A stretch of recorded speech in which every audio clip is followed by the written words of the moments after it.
Hello students.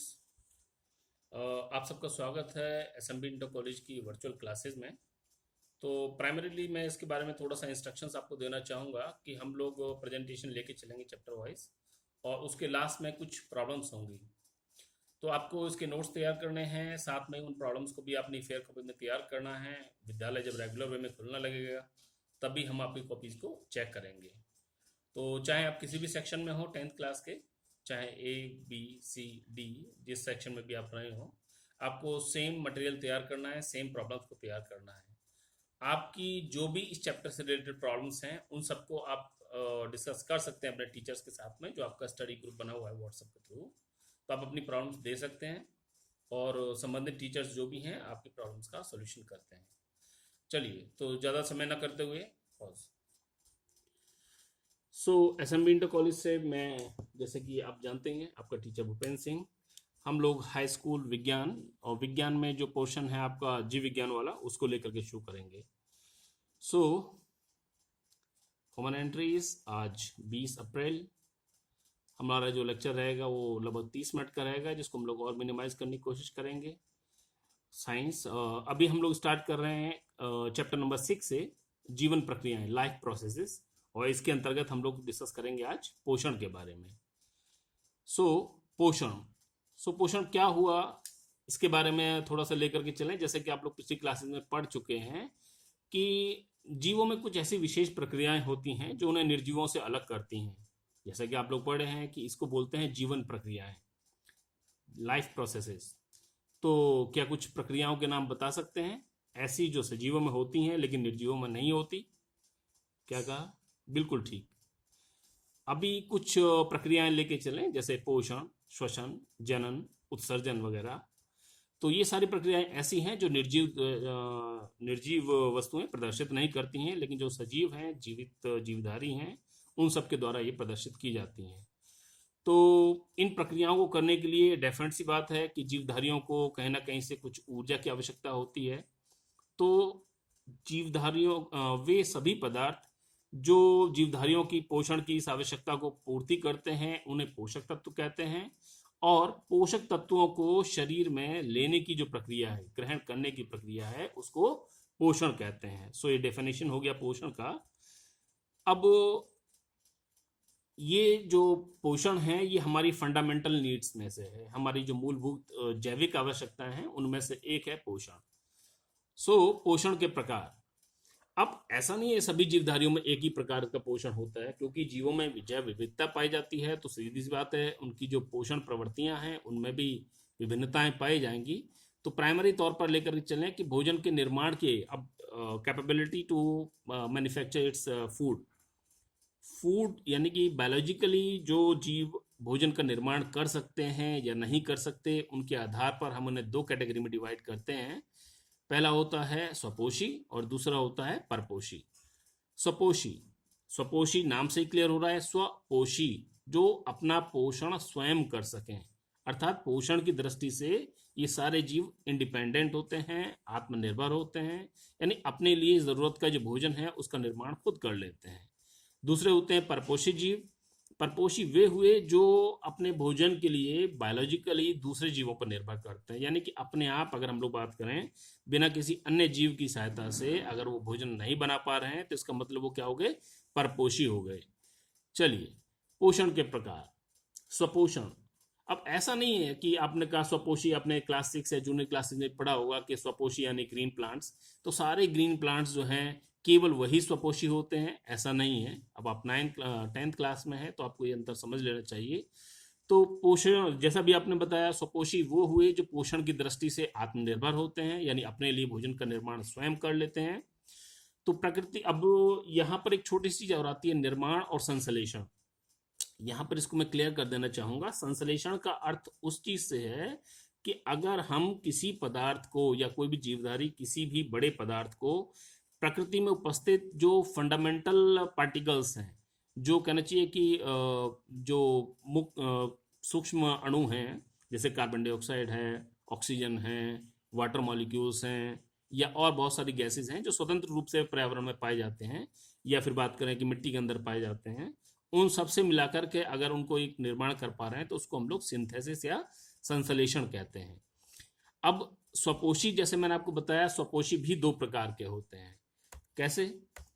रसायन संश्लेषी और प्रकाश संश्लेषी। प्रकाश संश्लेषी आपको थोड़ा सा याद आ रहा होगा, जो आपने पिछली क्लास में पढ़ा होगा। ये नई चीज आती है यहाँ पर, रसायन संश्लेषी। रसायन संश्लेषी क्या हुए कि कुछ जीव नेचर में ऐसे होते हैं जो विभिन्न रसायनों को मिलाकर के, सूक्ष्म रसायनों को मिलाकर के अपना भोजन बना लेते हैं, अपने लिए पोषण की जरूरत को जो है वो पूरा कर लेते हैं। तो अभी उनका एग्जाम्पल्स लेना चाहें तो आप कहेंगे कि कुछ बैक्टीरियाज होते हैं। तो क्या आप इन बैक्टीरिया या जीवाणुओं के नाम बता सकते हैं? परीक्षा की दृष्टि से बहुत महत्वपूर्ण है। इनमें से एक एग्जाम्पल आता है मिथेनोकोकस बैक्टीरिया। नाम से क्लियर है, मिथेनोकोकस बैक्टीरिया यानी मीथेन। ऐसा बैक्टीरिया जो मीथेन गैस का निर्माण करके अपने पोषण की आवश्यकता को पूर्ति करता है, मिथेनोकोकस कहेंगे। अभी आप ऐसा कह सकते हैं कि जितने भी आपका डिकम्पोजिंग या फिर बात करें कि गोबर गैस टाइप के जो बैक्टीरियाज रहे, उनको हम लोग मिथेनोकोकस की कैटेगरी में डाल देते हैं। चलो दूसरी चीज लेकर के चलते हैं, सल्फर बैक्टीरिया। सल्फर बैक्टीरिया वो बैक्टीरिया हुए जो हाइड्रोजन सल्फाइड को गैस जो है उसका निर्माण करते हैं, उसी से अपने पोषण की आवश्यकता को पूर्ति कर लेते हैं। तो ये रसायन संश्लेषी में ये दो बेस्ट एग्जांपल्स आप लोग याद रखिएगा अपने एग्जामिनेशन व्यू पॉइंट से। दूसरा लेकर के चलते हैं स्वपोषण का दूसरा प्रकार और सबसे इंपॉर्टेंट, दैट इज द प्रकाश संश्लेषण। प्रकाश संश्लेषी जीव ऐसे जीव जो प्रकाश की उपस्थिति में वातावरण से कार्बन डाइऑक्साइड लेते हैं या मिट्टी से जल या खनिज लवण वगैरह लेकर के अपना भोजन का निर्माण करते हैं और साथ ही साथ ऑक्सीजन को भी फ्री करते हैं। अब यहाँ पे जरा ध्यान दीजिएगा, मैंने जो अभी पिछले स्लाइड में बताया आपको कि कार्बन डाइऑक्साइड, अब कार्बन डाइऑक्साइड नेचर में फ्रीली अवेलेबल है, वाटर मिट्टी के अंदर पानी फ्रीली अवेलेबल है, तो ये चीजें मुक्त रूप से हैं, तो इनको मिलाकर के एक बड़े मॉलिक्यूल्स का निर्माण करते हैं। इसी को जैसे मैंने बताया आपको संश्लेषण कहते हैं। और ये जैसे बताया आपको, ये क्या हो गया, ये प्रकाश संश्लेषण कहलाती है। इंग्लिश में इसको फोटोसिंथेसिस कहते हैं। अब फोटोसिंथेसिस को हम लोग एक छोटी सी स्लाइड्स के थ्रू, एक छोटी सी वीडियो क्लिपिंग के थ्रू देखते हैं, जिससे कि आपका जो टॉपिक है और इंटरेस्टिंग हो जाए। जैसे कि आप देख रहे हैं, मैंने आपको बताया फंडामेंटल चीजें। यहाँ पर क्या है, लाइट एनर्जी मिल रही है कहीं से भी, सन से। यहाँ पर थोड़ा सा और क्लियर कर लें आप लोग कि सन ही एकमात्र जरूरी नहीं है, हमें मतलब है प्रकाश से। उस तीव्रता का, उस तरंग दैर्घ्य का प्रकाश हमें जहाँ से मिल जाएगा, उसी की उपस्थिति में पौधे प्रकाश संश्लेषण करेंगे। साथ ही दूसरी चीज कहाँ से ले रहे हैं, हवा में एक चीज और मौजूद है, कार्बन डाइऑक्साइड प्रचुर मात्रा में है, बहुत ज्यादा मात्रा में है, क्योंकि जितने भी जीवधारी हैं, चाहे वो एनिमल्स हो चाहे वो प्लांट्स हो, मोस्टली कार्बन डाइऑक्साइड छोड़ते हैं। तो कहने का मतलब क्या हुआ, कार्बन डाइऑक्साइड नेचर से लिया, साथ ही नीचे से यानी कि रूट के थ्रू जमीन के अंदर से क्या लिया, पानी लिया और कुछ खनिज लवणों को लिया और प्लांट ने अवशोषित कर दिया। अवशोषित करने के बाद में इसमें से क्या बन रहा है, इसमें देख रहे हैं कि ऑक्सीजन गैस निकल रही है वातावरण में, और साथ ही अपना जो फूड बनाया है इसने ग्लूकोज या शुगर की फॉर्म में, उसको इसने पौधे के विभिन्न भागों में जैसे फल वगैरह में, बीज वगैरह में स्टोर कर लिया। तो यहाँ एक प्रश्न बनता है कि प्रकाश संश्लेषण के लिए जो अभिकारक हैं वो कौन कौन से हैं। अभिकारक यानी जो अभिक्रिया से पहले की चीजें होती हैं उन्हें अभिकारक कहते हैं। और दूसरा लेकर चलते हो, आप देख रहे हैं यहाँ पर तीन चीजें हैं, लाइट एनर्जी, कार्बन डाइऑक्साइड और तीसरा एक कौन सा, वाटर और मिनरल मॉलिक्यूल्स। प्रोडक्ट के फॉर्म में अगर हम लोग लेकर के चलते हैं तो यहाँ पर दो चीजें निकल करके आती हैं, ग्लूकोज और मतलब शुगर और ऑक्सीजन। तो प्रकाश संश्लेषण के उत्पाद क्या हो गए, ऑक्सीजन और ग्लूकोज यानी शुगर। और जी अभिकारक के फॉर्म में हम लोग लेके चलेंगे तो ये तीन चीजें इसमें अभिकारक के तौर पर आती हैं। चलिए वापस चलते हैं अपनी पुरानी स्लाइड पर। ये हमने समझा प्रकाश संश्लेषण की क्रिया क्या होती है। तो प्रकाश संश्लेषण की अभिक्रिया क्या हुई, रिएक्शन क्या हुई, हम इसे इस तरह से लिख सकते हैं कि कार्बन डाइऑक्साइड और वाटर मॉलिक्यूल्स लिया, ऊपर से एनर्जी लिया in the form of the light, प्रकाश के रूप में, साथ में क्लोरोफिल मॉलिक्यूल्स के अंदर इस प्रक्रिया को मिलाकर के क्या बना दिया, शुगर का फॉर्मेशन कर दिया, शर्करा का निर्माण कर दिया, और साथ ही साथ क्या मुक्त किया, ऑक्सीजन गैस को मुक्त किया। ओके, अब दूसरा प्रकार आता है परपोषण। परपोषण नाम से क्लियर हो रहा है आपको, परपोषण जो पोषण के लिए पर यानी किसी और के ऊपर निर्भर रहता हो, यानी अपने आप भोजन बनाने की क्षमता उसके अंदर नहीं है। तो परपोषी को लेके चलते हैं। तो आपने जैसे इसको डेफिनेशन में देखा, इसमें लिखा है कि जीव अपने पोषण को लिए अन्य जीवों पर निर्भर करते, उनको अपन लोग परपोषी बोलते हैं। परपोषी आप ऐसा कह सकते हैं कि स्वपोषी के अलावा जितने भी जीवधारी हो गए वे सब के सब क्या हो गए, परपोषी। यानी प्रकृति में दो ही प्रकार के जीव पाए जाते हैं, या तो स्वपोषी होंगे या परपोषी होंगे। अब परपोषियों के भी अनेकों प्रकार होते हैं, ऐसा नहीं है कि केवल एक ही प्रकार के परपोषी होते हैं।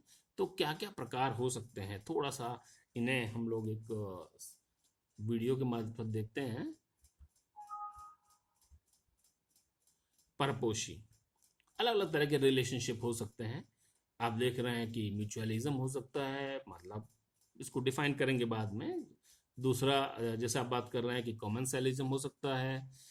म्यूचुअलिज्म इसको हिंदी में बोलते हैं सहजीविता या सिम्बायोटिज्म। दूसरा होता है सह उपकारिता, और तीसरा होता है परजीविता। इस प्रकार से कई तरह के परपोषी प्रवृत्ति हो सकती है भोजन को लेने की जीवधारियों में। तो इन्हीं को हम लोग यहाँ पर स्टडी आउट करके चलेंगे। परपोषण के प्रकार। अभी इसकी जो डेफिनेशन है, इसमें इसके एक एक शब्द को समझना थोड़ा जरूरी है। परपोषण में पहला आता है पैरासिटिज्म, यानी परजीविता।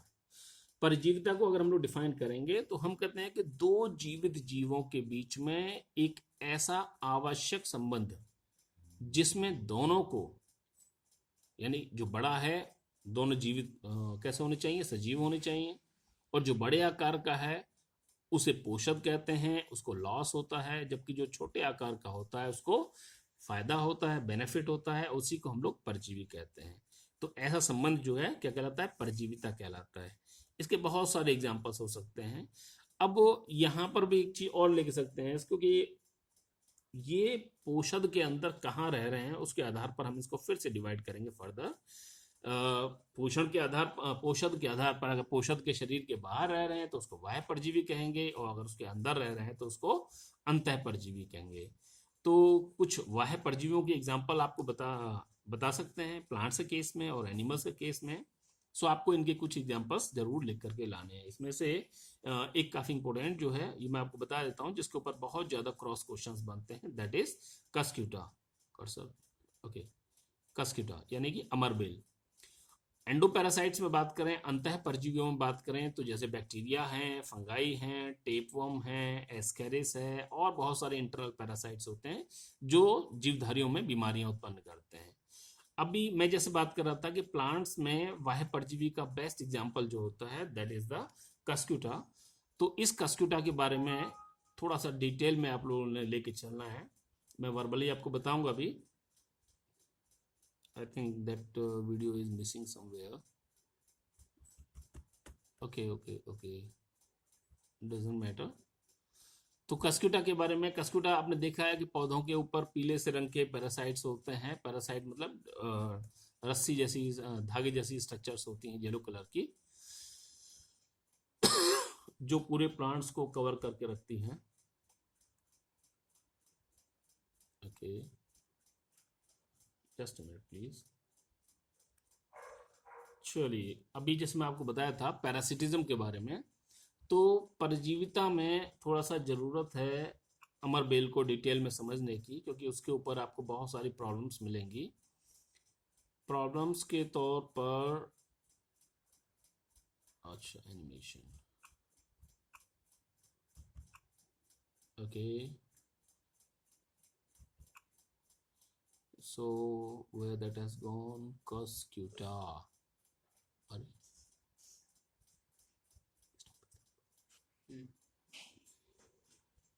तो मैं आपको बता रहा था कस्क्यूटा के बारे में, जिसे हम लोग अमरबेल कहते हैं। अमरबेल बहुत अच्छा एग्जाम्पल है वाह्य पैरासाइट का, वाह्य परजीवी का। तो ये जो धागे जैसी स्ट्रक्चर्स होती हैं, थ्रेड लाइक स्ट्रक्चर्स, जो किसी होस्ट प्लांट को कवर अप कर लेती हैं, और नॉर्मली इसके अंदर ना तो आपको रूट्स मिलेंगी ना ही आपको पत्तियां मिलेंगी, और उसका कलर भी जो है ग्रीन कलर का नहीं होगा। तो ये एक ऐसा प्लांट है जिसका प्लांट भी है लेकिन वो नॉन ग्रीन कलर का है, जिसके अंदर पत्तियां नहीं है, जिसके अंदर रूट्स नहीं है। तो ये चीज़ें क्यों नहीं होती हैं, इन सब चीज़ों का आंसर आपने ढूंढ करके अपनी कॉपी में लिखना है। इसके अंदर नॉर्मल सी बात है, पैरासाइट है, तो अगर क्लोरोफिल होता तभी वो हरे रंग का हो पाता। दूसरी बात यह है कि क्लोरोफिल कहाँ मिलता है, जिन संरचनाओं में क्लोरोफिल मिलता है वे संरचना इसमें है ही नहीं, पौधे का वो वाला भाग इसमें है ही नहीं है।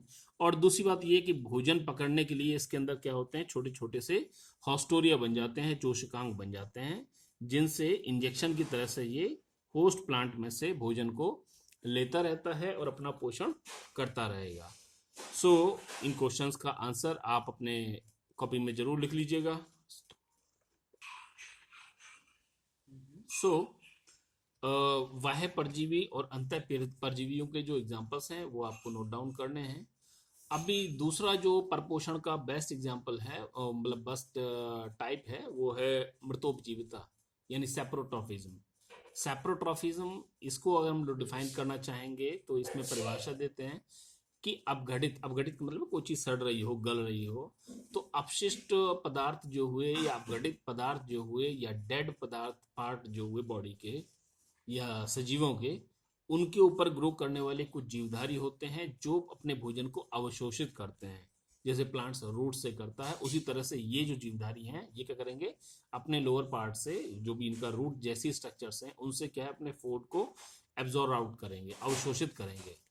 तो इस प्रकार का जो संबंध होता है that is called as the saprotrophism या मृतोपजीविता। इसका एक छोटा सा एग्जाम्पल आप वीडियो के थ्रू यहाँ पर देख पा रहे हैं।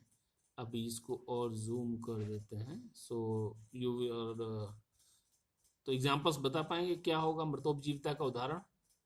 बिल्कुल ठीक, मशरूम्स। तो मशरूम यानी कुकुरमुत्ता जो है इसका बेस्ट एग्जाम्पल है क्या नाम है, मृतोपजीविता का।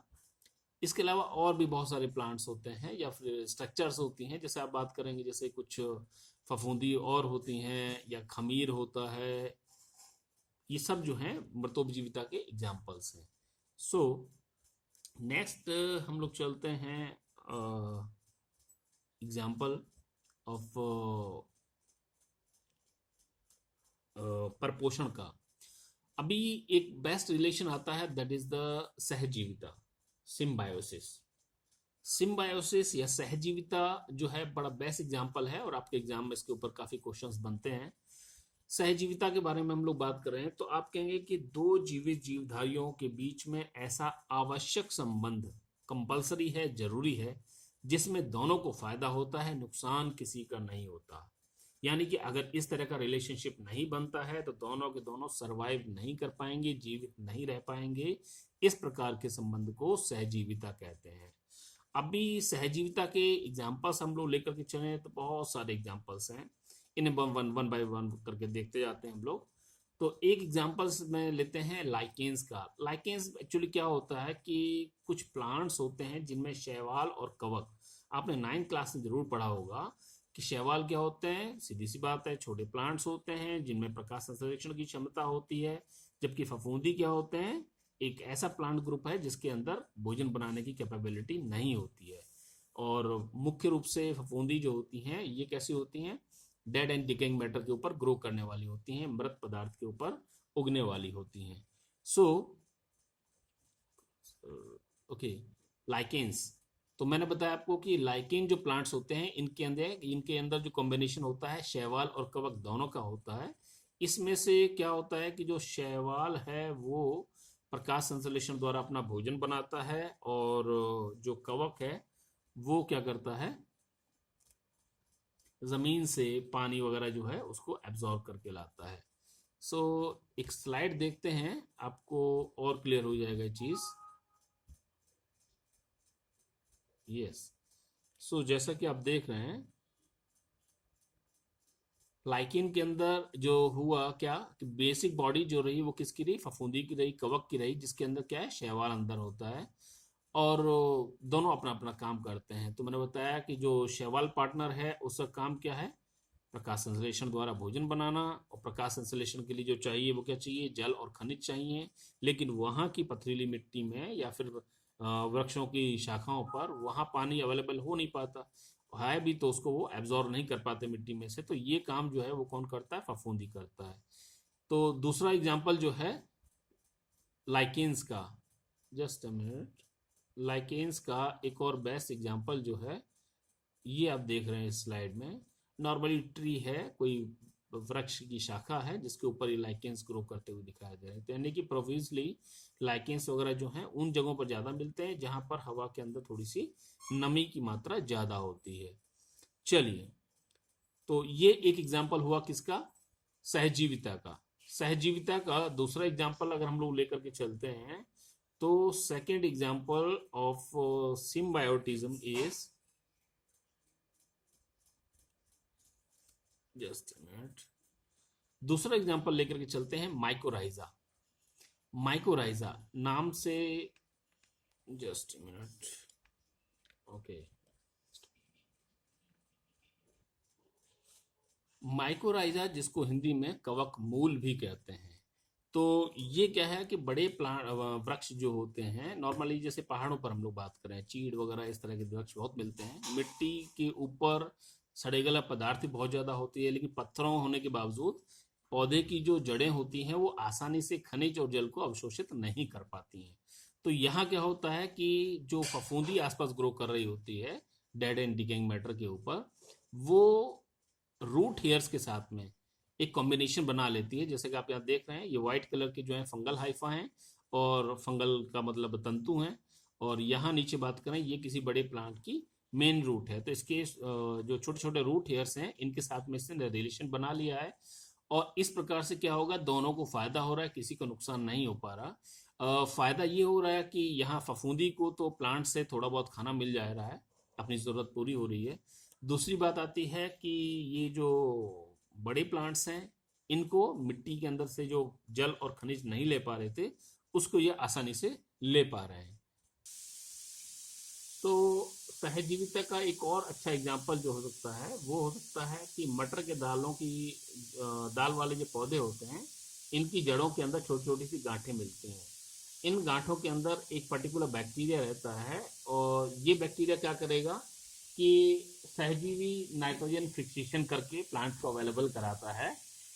तो आपने नॉर्मली अगर जो आप गांव से बिलोंग करते हैं तो आपने सुना भी होगा कि जो दाल वाले पौधे होते हैं इनके अंदर आपको विशेष रूप से कोई फर्टिलाइजर देने की जरूरत नहीं होती है, क्योंकि और स्पेशली हम लोग बात करें नाइट्रोजन फर्टिलाइजर जैसे यूरिया वगैरह है, तो यूरिया वगैरह की जरूरत इनको नहीं होती है। कारण यह है कि इनको ये नाइट्रोजन की जो सप्लाई करती है वो इस बैक्टीरिया के द्वारा होती रहती है लगातार। और वैसे भी आप लोग जानते हैं कि नाइट्रोजन की मात्रा दालों में बहुत ज़्यादा होती है, यानी ऐसा प्लांट जिसको प्रोडक्ट बनाने के लिए नाइट्रोजन बहुत ज़्यादा चाहिए लेकिन एक्सेस में कोई फर्टिलाइजर, अतिरिक्त कोई फर्टिलाइजर नहीं चाहिए, वो दालों वाले या दलहनी फसल होती हैं। तो उसका कारण क्या है, यही बैक्टीरिया है। इसका नाम आप लोग एग्जाम के व्यू पॉइंट से समझ लीजिएगा, दैट इज राइजोबियम लेग्यूमिनोसेरम। तो राइजोबियम लेग्यूमिनोसेरम नाम का जो बैक्टीरिया है ये कहाँ होता है, दलहनी पौधों के जड़ें जो होती हैं उनके अंदर गांठें होती हैं, उसके अंदर ये रहता है। नॉर्मली अभी हम लोग यहाँ बात करें तो जैसे रिलेशनशिप में हमने बताया कि इसमें क्या है कि सिम्बायोटिज्म में दोनों को फायदा होना चाहिए। फायदा क्या है, प्लांट्स को फायदा ये हो रहा है कि इसको नाइट्रोजन की सप्लाई आराम से मिल पा रही है जो इसकी प्राइम रिक्वायरमेंट है। दूसरा, बैक्टीरिया को फायदा क्या हो रहा है, इसको एक तो रहने के लिए यहाँ पर शेल्टर मिल रहा है, आवास मिल रहा है, और दूसरा ये है कि इसको बदले में भोजन भी मिल रहा है। तो इस तरह बहुत सारे एग्जाम्पल्स हो सकते हैं सहजीविता के, जिनमें से कुछ इंपॉर्टेंट जो थे वो मैंने आपको यहाँ पर डिस्कस किए। अभी जो हमने स्टडी आउट किया है इससे रिलेटेड कुछ कॉमन प्रॉब्लम्स हैं जिन्हें आप लोग तैयार कर लीजिएगा। मैं क्वेश्चंस को आपको वन बाय वन पढ़ के बता देता हूं, जिसे आप फटाफट तैयार कर लीजिए अपने फेयर बुक के अंदर, साथ ही साथ नोट्स को भी तैयार करते रहिएगा। क्वेश्चन नंबर 1 है कि मृतोपजीवी जीवों के उदाहरण दीजिएगा, यानी कि जो सैप्रोट्रॉफ होते हैं उन ऑर्गेनिजम्स के कम से कम 4 एग्जाम्पल्स यहाँ पर लिखने हैं। दूसरा क्वेश्चन है, अमर बेल में जड़ व पत्तियों का अभाव क्यों होता है और वो पीले रंग की क्यों होती है। तो सीधी बात है, इसका आंसर मैं आपको वीडियो में बताया था, अगर आपने ध्यान से सुना है तो डेफिनेटली आप उसका उत्तर लिख पाएंगे। क्वेश्चन नंबर 3 में जो दिया गया है ये है कि दलहन में अतिरिक्त उर्वरक क्यों नहीं देते हैं, यानी दलहन वाले जो पौधे होते हैं उनमें एक्स्ट्रा नाइट्रोजनी फर्टिलाइजर्स की जरूरत नहीं होती है, क्यों, कारण लिखना है उसका स्पष्ट। साथ में आता है कि सहजीवी व परजीवी के अंदर 5 अंतर लिखिएगा। तो सहजीवी पौधे या जीवधारी जो होते हैं, साथ में जो पैरासाइट्स या परजीवी होते हैं, उनके बीच में आपको अंतर बताने हैं। इसके अलावा क्वेश्चन नंबर 5 में दिया है कि श्वसन मूल यानी माइकोराइजा किस विधि से पोषण प्राप्त करता है। तो माइकोराइजा में जो मोड ऑफ न्यूट्रिशन है वो आपको बताना है। एंड नेक्स्ट क्वेश्चन नंबर 6 में आपको बताना है कि स्वपोषी जीव कितने प्रकार के होते हैं, उनके टाइप्स लिखिएगा। सो इन क्वेश्चंस के आंसर आप अपनी फेयर कॉपी में कर लीजिएगा। यहाँ तक आज के लेक्चर में अगर आपको कोई भी डाउट है तो आप हमसे डिस्कस कर सकते हैं व्हाट्सएप ग्रुप के अंदर। So thanks for joining us. बने रहिएगा हमारे वर्चुअल क्लासेस पर। तब तक के लिए आप सभी से मैं आज्ञा लेता हूँ। अभी आपने करना क्या है कि इसी वीडियो को अगर आपको डाउट है कहीं भी तो आप उसको रिपीट करके बार बार देखिएगा, आपको हर क्वेश्चंस के आंसर मिल जाएंगे। साथ ही साथ ई बुक्स के थ्रू आपको जैसे साइट पर दे दिया गया होगा, आप एनसीईआरटी की ई बुक्स के लिए परेशान होने की जरूरत नहीं है। आप पूरी बुक जो है विज्ञान की इंटरनेट के माध्यम से ले सकते हैं और उसी को आप स्टडी आउट करते रहिएगा। सो अपना ध्यान रखिएगा, घर में रहिए, सुरक्षित रहिए।